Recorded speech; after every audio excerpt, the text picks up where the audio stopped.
Hello, আসসালামু আলাইকুম আপা। আপা আমরা হারিয়ে গেছি আপা। আপা কি আর বলবো আপা, ওই যে মাহমুদুল্লাহ আছে না, ও আজকে জিতাতে পারলো না।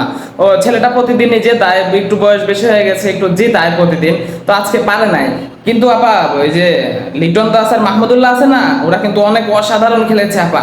ওদের জন্য জিততে লেগেছিলাম।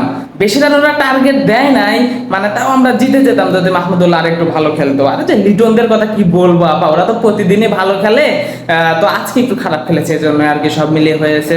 শোনেন, আমি নাইম অন ফায়ার এখন কথা কই আপনারে। আপনারা যারা এই যে ক্রিকেটের এই যে আপনারা যারা বড় বড় প্লেয়ার আছেন না, তারা ওই যে তাদের বড় বড় কিন্তু অনেকগুলা ফেসবুক আইডি আছে, এক একজনের প্রায় 20 মিলিয়ন 25 মিলিয়ন, তো এক থুকু 1 মিলিয়ন 2 মিলিয়নের ফেসবুক পেজ আছে। ওরা তো বিদেশে শিক্ষা সফরে গিয়েছে, তো ওখান থেকে কয়টা কন্টেন্ট বানায় নিয়ে আসুক। ওরে ওই যে বড় বড় আইডি আছে না, ওই আইডিতে ওরা কন্টেন্ট ছাড়ুক, ওদের অনেক ভিউ হবে, ওদের অনেক ইনকাম হবে। আসলে ক্রিকেট খেলে তো ওরা অত টাকা পায় না। আসলে কি আর বলবো, মানে কিছু বলার নাই।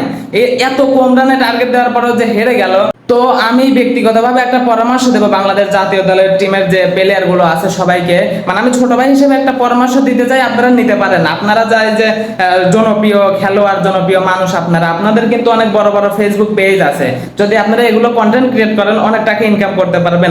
আর যদি কন্টেন্ট ক্রিয়েট নাই করেন, পেজটা আমাকে দিয়ে দেন ভাই, আমি কন্টেন্ট ক্রিয়েট করে কিছু ইনকাম করি।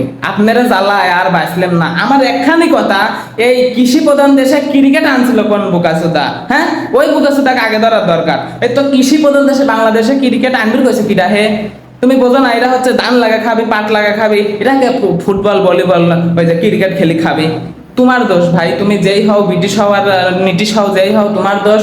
তোমার জন্য আমরা হার দিছি, তোমার জন্য আমরা কষ্ট পাচ্ছি। অভিনন্দন বাংলাদেশ ক্রিকেট টিম।